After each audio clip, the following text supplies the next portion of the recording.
un message pour les Ivoiriens qui n'ont pas encore regardé le film Laurent et sa fille qui est à l'affiche. Grosse erreur alors, hein.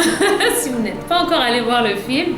Non, mais c'est un film qui parle voilà, l'histoire parle à tout le monde parce que je crois que chacun peut se reconnaître dans cette histoire d'une manière ou d'une autre.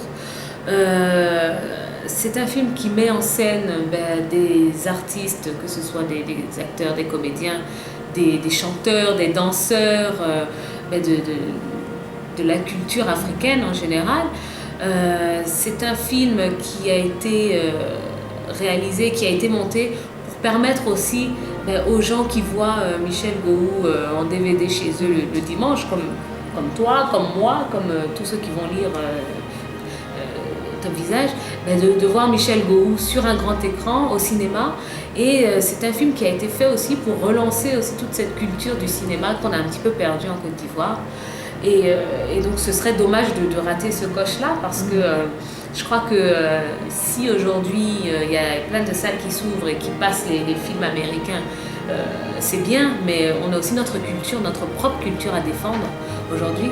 Et il faut que tout le monde mette la main à la pâte, c'est-à-dire que voilà, nous, à notre niveau, on fait des choses, mais il faut que le public aussi soit réactif et se sente concerné par cette cause qui est là pour servir tout le monde finalement. Donc, allez voir Laurent et sa fille.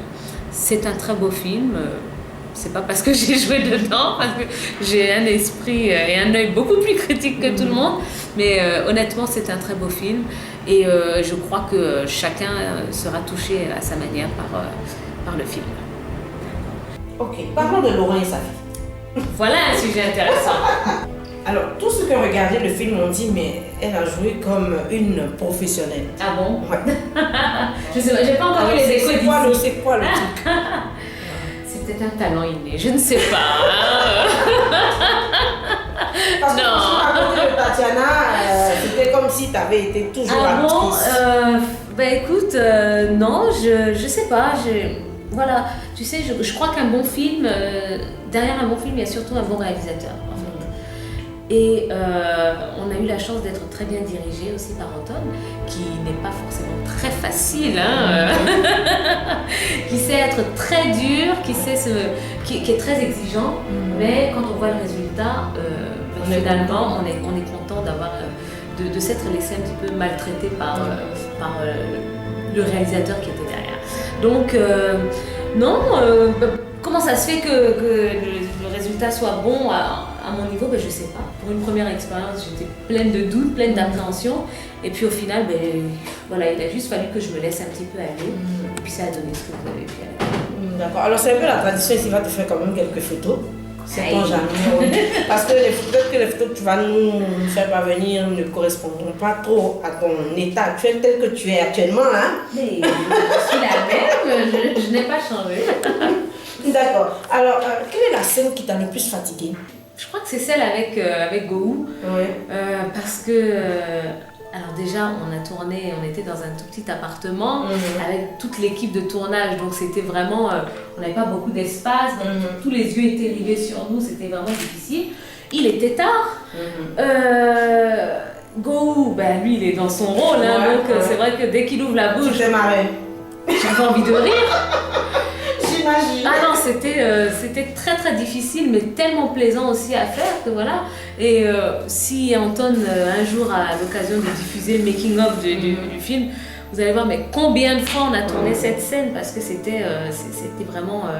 ça a été dur mais très amusant en fait. Voilà, donc je crois que c'est cette scène qui me marque le plus.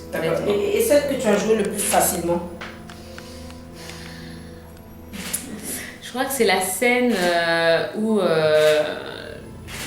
l'oncle de Tatiana Rojo me fout dehors de la boutique. Naturellement, c'est venu ça. Je sais pas, non pas que j'ai l'habitude de me faire mettre à la porte, mais non, voilà, je l'ai bien joué tout de suite. C'était marrant. C'était pas mal. Alors, Tia, dis-moi, l'amour est un thème que vous avez développé dans Laurent et sa fille. Oui. Est-ce que tu penses que c'est faisable, c'est facile de vivre avec une personne, d'aimer une personne avec laquelle on n'a pas forcément la même culture, la même vision de la vie. Je crois que quand on décide d'entrer dans une relation comme ça, tant que ça concerne deux personnes, il n'y a pas de problème. Quand ça concerne les familles, là ça devient plus difficile. Parce que moi, si je choisis d'être avec quelqu'un aujourd'hui, je sais pourquoi j'ai choisi la personne. Mais je ne choisis pas la famille qui l'entoure, et inversement. Donc, à partir du moment où ça rentre dans des histoires de famille, c'est un petit peu compliqué. Maintenant, il ne faut pas oublier qu'on est en 2015. Les mentalités ont changé, les mentalités évoluent et continueront encore d'évoluer, je l'espère. Je crois qu'aujourd'hui, les gens ont bien compris que le métissage, c'est l'avenir. Voilà, aujourd'hui, trouver quelqu'un de pure souche, comme on dit. Trouver un Français pure souche, trouver un Ivoirien pure souche.